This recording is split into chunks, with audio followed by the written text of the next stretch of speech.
Hello అండి, నమస్తే. నేను శ్రీలక్ష్మి. ఈరోజు మనం చూడబోయే చిట్కాలు మన ఇంటి పనిలోను, వంట పనిలోను ఎంతగానో ఉపయోగపడతాయండి. చూడ్డానికి సింపుల్గా ఉన్నప్పటికీ మన పని అనేది సులభంగా అవ్వడానికి ఈ టిప్స్ బాగా హెల్ప్ అవుతాయి. అవేంటో ఇప్పుడు చూసేద్దాం. ఇప్పుడు ఇంకా ఫస్ట్ టిప్ అండి, ఆయిల్ ప్యాకెట్స్ నుండి ఆయిల్ తీసిన తర్వాత ప్యాకెట్స్ మనం జనరల్గా పడేస్తూ ఉంటాము. అంటే మ్యాక్సిమం మనం ఆయిల్ అయితే పూర్తిగానే తీసేస్తాము. అయినా సరే లోపల కొద్దిగా ఆయిల్ అయితే ఉంటుందండి. ఆ చివరిలో ఉండే ఆ కాస్త నూనె అయినా వేస్ట్ అవ్వకుండా మనం ఈ విధంగా చక్కగా గోధుమ పిండిని కలుపుకోవచ్చండి. ఎంత లేదన్నా మనకి ప్యాకెట్ మొత్తంలో మనకు తీయడానికైతే రాదు, కానీ ఒక స్పూన్ ఆయిల్ దాకా అయితే ఉంటుందండి. దీనిలో కొద్దిగా సాల్ట్ వేసాను, అలాగే కొద్దిగా నీళ్లు కూడా వేసానండి. నీళ్ళు అనేవి మనం కొద్దిగా వేసుకుంటూ కలుపుకోవాలి. ఒక చేత్తో ప్యాకెట్ని ఈ విధంగా పట్టుకుని ఇంకో చేత్తో ఇలా కలుపుతున్నానండి. మనం డైరెక్ట్గా పిండిలో చేయి పెట్టాల్సిన పని లేదు, చాలా చక్కగా కలుస్తుంది. నీళ్లు కొద్దిగా మధ్యలో వేసుకుంటూ కలపాలండి. ఎందుకంటే ప్యాకెట్లో పిండి ఉంది కాబట్టి మనకి ఒక్కొక్కసారి అర్థం కాక ఎక్కువ వేసారంటే పిండి లూజ్ అయిపోతుంది. చూడండి, చక్కగా కలిపిన తర్వాత చపాతీకి సరిపడా ఉందండి పిండి. ఈ ప్యాకెట్లో 5-6 చపాతీలకు సరిపడా పిండి అయితే కలుపుకోవచ్చండి. తర్వాత మనం పిండి నానడానికని ఒక అరగంట పక్కన పెట్టేస్తాం కదా, అలాగే మనం ఈ ప్యాకెట్లో అలాగే ఉంచేయచ్చండి. మనం ఫ్రిడ్జ్లో కూడా పెట్టుకోవచ్చు. దీన్ని తీసుకెళ్ళి చూసారా, ఇలా నీట్గా ఫోల్డ్ చేసి ఫ్రిడ్జ్లో కూడా పెట్టేసుకోవచ్చు. ఇప్పుడు ఇంకా సెకండ్ టిప్ చూద్దాం. శారీ ఫాల్స్ అప్పుడప్పుడు కుట్లు ఊడిపోయి ఈ విధంగా ఫాల్ వేలాడుతూ ఉంటుందండి. ఇది మనం నడుస్తూ ఉంటే కాళ్ళల్లో పడి ఇంకా ఎక్కువ కుట్లు అయితే ఊడిపోతాయండి. దీనికోసం అప్పటికప్పుడే సింపుల్గా మనం ఈ విధంగా చేసుకోవచ్చు. డబుల్ సైడెడ్ టేప్ ఉంటుంది కదా, దాన్ని ఈ విధంగా అతికిస్తున్నాను. చూడండి, చిన్న ముక్కలు కట్ చేసి ఈ విధంగా అతికిస్తున్నానండి.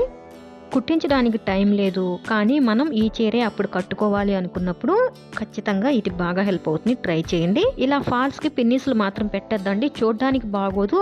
అంతేకాకుండా శారీకి హోల్స్ పడుతుంది, ఇంకా రస్ట్ కూడా పడుతుందండి. రస్ట్ పట్టిన దగ్గర క్లాత్ తొందరగా పాడైపోయి చిరిగిపోతుంది. చాలా సింపుల్గా ఉండే ఈ టిప్ అయితే మనకి ఏదో ఒక సందర్భంలో హెల్ప్ అవుతుందండి. తప్పకుండా అవసరమైనప్పుడు ఈ టిప్ని ట్రై చేయండి. ఇప్పుడు ఇంకా థర్డ్ టిప్ చూద్దాం. మనం కొన్ని రకాల పిండి వంటలు డీప్ ఫ్రై చేసినప్పుడు నూనె అయితే ఈ విధంగా ఉంటుందండి. చూడండి, దీన్ని మనం టీ జల్లెడ్లో వడపోసుకున్నా సరే నీట్గా రాదండి. దీనికోసమే మనం ఇక్కడ ఒక చిన్న టిప్ని అయితే ఫాలో అవుదామండి. ఒక గిన్నెలోకి కొద్దిగా కార్న్ ఫ్లోర్ తీసుకుని నీళ్లు వేసి ఈ విధంగా కలిపాను. ఉండలు లేకుండా శుభ్రంగా కలిపేసి నూనె వేడిగా ఉన్నప్పుడే దీన్ని ఈ విధంగా వేసేసి వెంటనే కలపొద్దండి. 1 నిమిషం పాటు ఆగితే అడుగున ఉన్న గసంతా కూడా మనం పోసిన పిండికి పట్టుకుంటుందండి. ఇప్పుడు ఇంకా చూడండి, నూనె ఎంత క్లియర్గా ఉందో. మనం ఎంత ఫిల్టర్ చేసినా సరే నూనె అంత క్లియర్గా రాదు.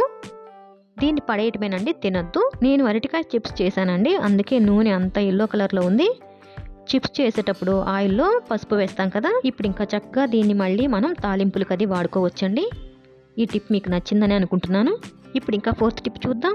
మన దగ్గర ఇటువంటి కంఫర్ట్ బాటిల్ మూత ఉంటే చక్కగా మనకి కిచెన్లో చాలా బాగా ఉపయోగపడుతుందండి.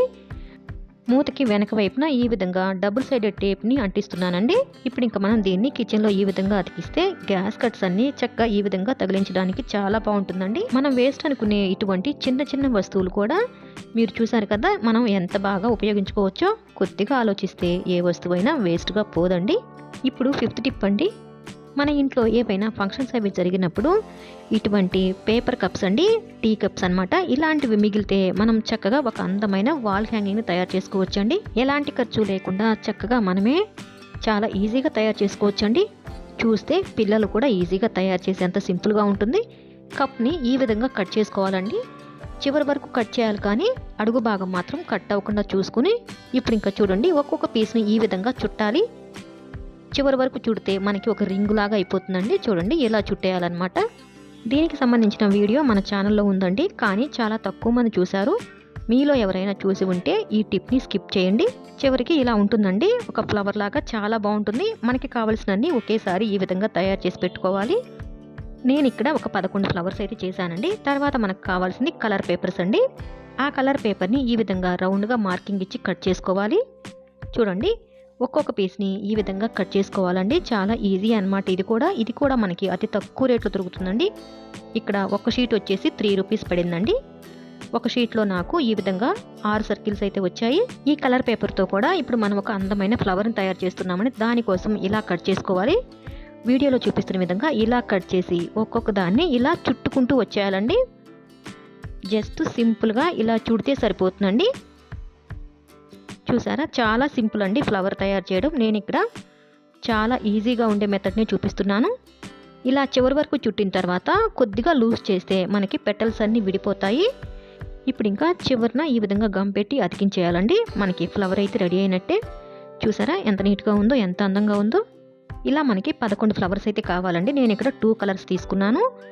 ఇప్పుడు ఇంకా ఒక్కొక్క ఫ్లవర్ని ఈ పేపర్ కప్పు ఫ్లవర్ పైన పెట్టి ఈ విధంగా అతికించుకోవాలి. ఇలా అన్నీ అతికించేయాలండి.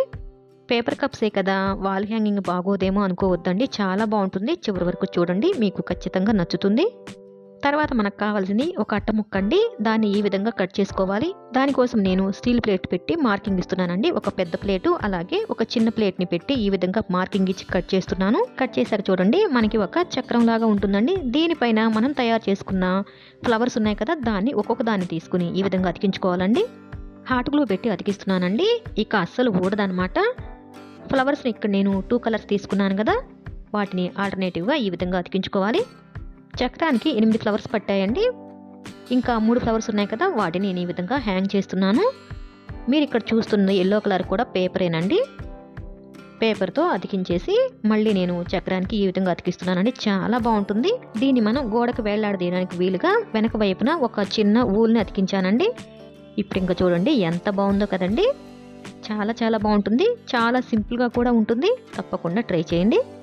ఇప్పుడు ఇంకా 6th టిప్ చూద్దాం. మనం నెయిల్ పాలిష్లు వేసుకున్న తర్వాత మూతలు బాగా టైట్గా పెడతామండి. ఎందుకంటే గడ్డ కట్టకుండా ఉండడానికి టైట్గా పెడతాము.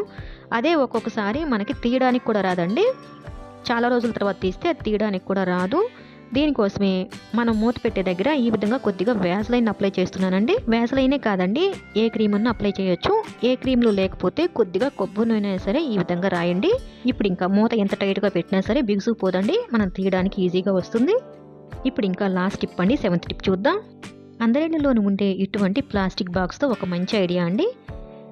బాక్స్కి పై వైపున అంచు భాగాన్ని ఈ విధంగా కట్ చేసుకోవాలండి. చూడండి, ఇలా కట్ చేసుకున్న తర్వాత దాన్ని మళ్ళీ ఈ విధంగా అతికించాలండి. హాట్ గ్లూ పెట్టి ఈ విధంగా అతికిస్తున్నాను. ఇక్కడ మనం ఒక సింపుల్గా అందంగా ఉండే బాస్కెట్ని తయారు చేసుకుంటున్నాము. హాట్ గ్లూ అయితే కనుక వెంటనే ఆరిపోతుందండి, క్షణాల్లో ఆరిపోతుంది, ఇంకా అసలు ఓడదనమాట. తర్వాత గ్లూ పెట్టేసి నా దగ్గర ఉన్న లేస్ని అతికిస్తున్నానండి బాస్కెట్ పైన. లేస్ లేకపోతే ఏవైనా క్లాతులు ఉన్నా, ఇంకా మీ దగ్గర బీడ్స్ కానీ కుందన్స్ కానీ అలాంటివి ఏమైనా ఉన్నా సరే బాస్కెట్ని అందంగా డెకరేట్ చేసుకోవచ్చు. మనం ఇక్కడ వాడుతుంది ఇంట్లో వేస్ట్గా పడున్న బాక్స్ అయినా సరే డెకరేట్ చేసేసరికి చాలా అందంగా వచ్చిందండి. మనకి వాడాలన్న ఇంట్రెస్ట్ కూడా ఉంటుంది. దీన్ని మీరు మీకు నచ్చిన విధంగా మీ అవసరానికి తగినట్లుగా యూజ్ చేసుకోవచ్చు. ఇవాళ వీడియోలోని టిప్స్ అన్నీ కూడా మీకు హెల్ప్ అవుతాయి అనుకుంటున్నాను. నచ్చినట్లయితే ప్లీజ్ అండి తప్పకుండా వీడియోని లైక్ చేసి మీ అభిప్రాయాన్ని కామెంట్ సెక్షన్లో తెలియజేయడం మాత్రం మర్చిపోవద్దండి. అలాగే ఛానల్ కూడా సబ్స్క్రైబ్ చేసుకుని పక్కనే ఉన్న బెల్ ఐకాన్ యాక్టివేట్ చేసుకోండి. Thanks for watching this video.